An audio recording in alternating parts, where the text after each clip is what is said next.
నమస్తే అండి. మన వంటలు మీకోసం ఛానల్కి స్వాగతం సుస్వాగతం. ఈరోజు మనం రెస్టారెంట్ స్టైల్లో రొయ్యల బిర్యానీ ఎలా చేయాలో చూద్దామండి. ముందుగా మసాలా ప్రిపేర్ చేసుకుందామండి. దీనికోసం అల్లం, వెల్లుల్లి, యాలకులు, జీలకర్ర, ధనియాలు, దాల్చిన చెక్క, సోంపు, మిరియాలు, లవంగాలు, అనాస పువ్వు, ఈ మసాలా దినుసులన్నీ తీసుకుని కొద్దిగా వాటర్ యాడ్ చేసుకుంటూ మిక్సీ పట్టుకోవాలండి. ఇలా మెత్తగా మిక్స్ చేసుకోవాలి. చేసుకుని పక్కన పెట్టుకోవాలి. రొయ్యల పైనున్న పొట్టు తీసివేసి ఉప్పు వేసి బాగా కడుక్కోవాలండి శుభ్రంగా. నేను ఒక 1/2 కిలో రొయ్యలు తీసుకున్నాను.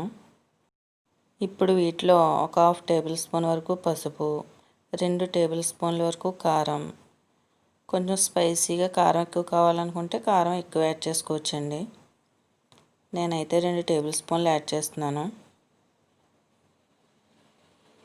అదేవిధంగా 2 టేబుల్ స్పూన్ల వరకు సాల్ట్, మనం ముందుగానే రెడీ చేసుకున్న మసాలా దీనిలో వేసి మొత్తం బాగా కలపాలండి. రొయ్యలన్నింటికి ఉప్పు, కారం, పసుపు, మసాలా బాగా పట్టేలా కలపాలండి. బాగా కలిపిన తర్వాత అరగంట అలానే ఉంచాలండి. ఇప్పుడు ఈ కప్పుతో నేను 2 కప్పులు రైస్ తీసుకుంటున్నానండి. అంటే ఇంచుమించు 1/2 కేజీ రైస్ తీసుకుంటున్నాను. ఈ రైస్ కూడా దీనిలో వాటర్ యాడ్ చేసి అరగంట సేపు నాననివ్వాలండి. మీరు గనక ఇప్పటివరకు నా ఛానల్ని సబ్స్క్రైబ్ చేయనట్లయితే సబ్స్క్రైబ్ చేయండి. మీ ఫ్రెండ్స్కి, బంధువులకి షేర్ చేయండి. ఇప్పుడు మరో పాత్రలో ఇదే కప్పుతో 5 కప్పుల వాటర్ తీసుకుంటున్నానండి. అంటే ఇంచుమించు 1 లీటర్ వరకు ఉంటుంది. ఇప్పుడు ఈ వాటర్లో జాజికాయ ఇలా ముక్కలుగా చేసి వేసుకోవాలండి. అదేవిధంగా అనాస పువ్వు ఇలా ముక్కలుగా చేసి వేయాలండి. ఇది కూడా అదేవిధంగా జాపత్రి కూడా ఇలా నలిపి వేయాలండి. మరాఠా మొగ్గలు 4 వేయాలండి. దాల్చిన చెక్క, మిరియాలు, యాలకులు, లవంగాలు, అదేవిధంగా బిర్యానీ ఆకు ఇవన్నీ వేసి వాటర్ కూడా అరగంట సేపు పక్కన పెట్టాలండి. 2 ఉల్లిపాయలు ఇలా పొడవుగా చీరుకోవాలండి. 2 ఉల్లిపాయలు ఇలా చిన్న ముక్కలుగా కోసుకోవాలి. అదేవిధంగా క్యాప్సికమ్ లోపల గింజలు తీసేసి ఇలా చిన్న ముక్కలుగా కోసుకోవాలండి. పచ్చిమిర్చి కూడా మరీ చిన్నగా కాకుండా ఇలా కొంచెం పెద్ద ముక్కలుగా కట్ చేసుకోవాలండి. ఇప్పుడు స్టవ్ వెలిగించి బాండీ పెట్టి 3 టేబుల్ స్పూన్ల ఆయిల్ యాడ్ చేసుకోవాలండి. దీనిలో మనం పొడవుగా చీల్చిన ఉల్లిపాయ ముక్కలు వేసి బ్రౌన్ కలర్ వచ్చే వరకు వేయించుకోవాలండి. ఇప్పుడు మనం మసాలా దినుసులు వేసి పక్కన పెట్టిన వాటర్ ఉంది కదండి, అది కూడా స్టవ్ మీద పెట్టి మీడియం ఫ్లేమ్లో ఉంచి మరిగించాలండి. ఉల్లిపాయలో సాల్ట్ యాడ్ చేసుకుని బ్రౌన్ కలర్ వచ్చిన తర్వాత వేరే ప్లేట్లోనికి మార్చుకోవాలండి.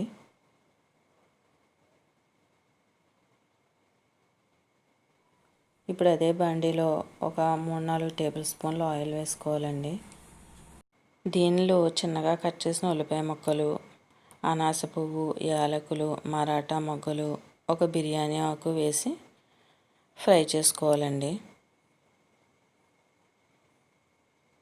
దీనిలో మనం ఉప్పు, కారం, పసుపు ఏం యాడ్ చేయాల్సిన అవసరం లేదండి. ఆల్రెడీ రొయ్యల్లో యాడ్ చేసాం కాబట్టి ఇప్పుడు మ్యారినేట్ చేసిన రొయ్యలు ఉల్లిపాయ ముక్కల్లో వేసి ఫ్రై చేయాలండి. అన్నీ కలిసేలా చక్కగా ఫ్రై చేసుకోవాలండి. దీనిలో ఒక టేబుల్ స్పూన్ వరకు నెయ్యి యాడ్ చేసుకోవాలండి. అదేవిధంగా మసాలా దినుసులతో కొన్ని వాటర్లో కూడా నెయ్యి యాడ్ చేస్తామండి. చూసారా, కర్రీ రెడీ అయిపోయింది. ఇప్పుడు వాటర్ కూడా మరుగుతుంది కదండి, దీనిలో ఇప్పుడు రైస్ యాడ్ చేసేయాలండి.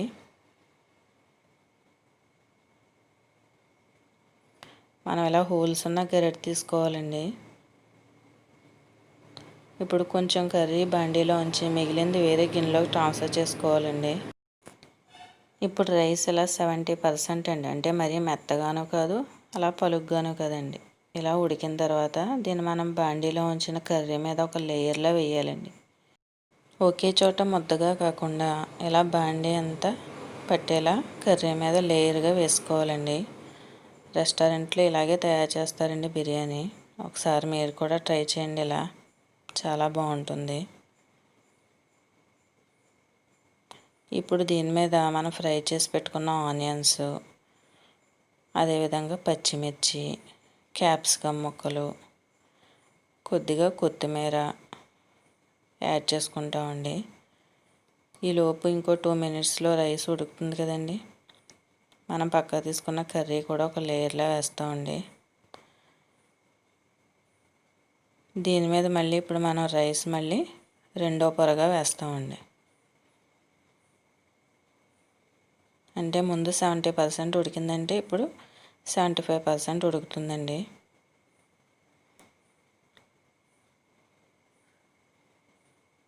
ఇలా 3 పొరల్లా వేసుకోవాలండి. ఇప్పుడు మూడో పొర అండి.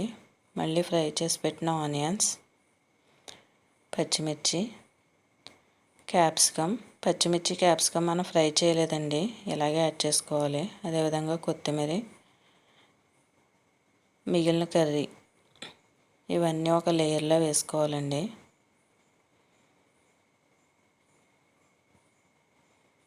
వేసుకుని దీని మీద మిగిలిన రైస్ అంతా ఒక పొరలో యాడ్ చేసుకోవాలండి.